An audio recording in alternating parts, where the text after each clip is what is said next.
lecture hall in front of Professor Henry Abramovich on an ordinary Wednesday afternoon. Wednesday afternoons were Henry Day. Instead of staying at home and watching Oprah, Grey's Anatomy, or Lost, we would all schlep ourselves out of bed and watch Henry. Expecting yet another PBL on alcoholism, how it feels to be blind exercise, or even a surprise lecture on professionalism, Professor Abramovich whipped out a real-life stethoscope and placed the buds in his ears. Do you know what's the most important thing about auscultation with a stethoscope, he asked us, as he pretended to auscultate the chair? After some classmates yelled, precision, silence, or keeping your ear tuned for bruits, Professor Abramovich continued to place the stethoscope on various areas of the chair, ignoring the students' chorus of answers. Sensitivity, screamed the voice from the back, and immediately Henry turned his eager eyes toward that word. What do you mean by that? He asked in a keen voice. You know, to be sensitive for soft sounds and murmurs. Seemingly unimpressed with that answer, Professor Abramovich continued to auscultate the chair as if it was a patient's chest. After the class was exhausted with guesses, Professor Abramovich placed both hands on the chair and quietly spoke. The most important thing about auscultation is what's on the other side of the stethoscope. Sensitivity indeed, but not to sound, rather to the patient. Professor Abramovich, after 2 years of clerkship, I must confess that this piece of advice has been the most valuable pearl throughout medical school.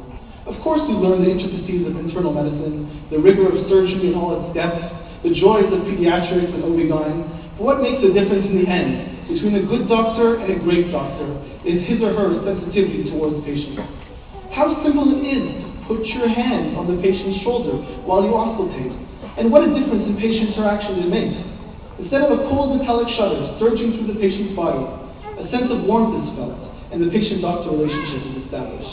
In Henry's words, sometimes the therapist can be therapeutic.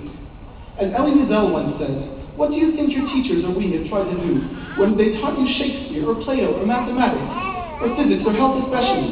They tried to be sensitive to other people's pain and to other people's concern and to other people's fear. Not to be sensitive to them would mean not only tragedy to them, but for yourselves.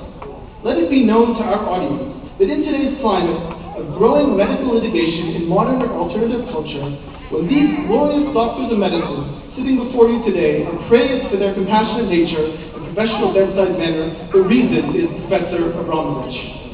Professor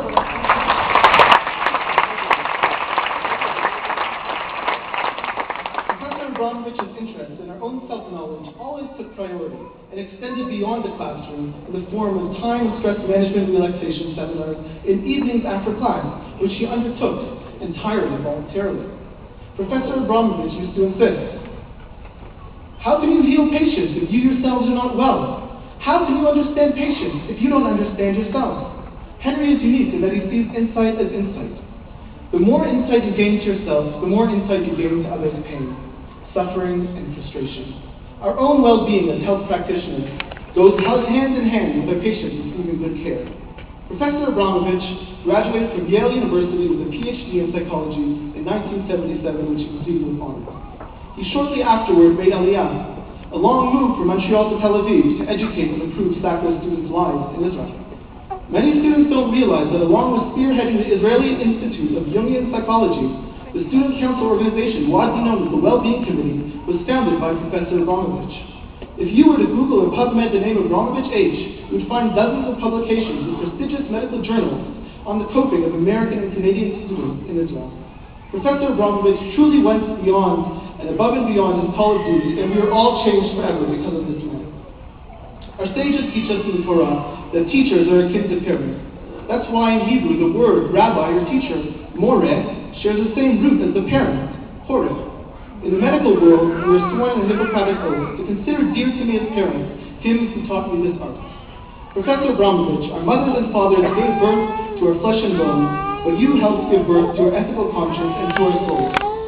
We are gathered here today to commemorate this awesome milestone in our education, surrounded by our families, friends, and loved ones, our 83-year-old grannies and sabas, and of course our parents. I find it quite appropriate for us to put our hands together and give thanks on this day, not only to our parents of nature, but to our teachers of this art. Our parents of virtue, our parents of knowledge, and our parents of medicine. On behalf of my colleagues and friends, I'm honored to call a man so sincere and so humbly devoted to his students that when I sat down to write this speech, I didn't even know how to properly address this great man with many titles. Professor, doctor, rabbi, we always knew him only as Henry. Dr. Professor Henry Henneth Abramovich, will you please rise to accept the 2007 Pre-Clinical Teacher of the Year Award?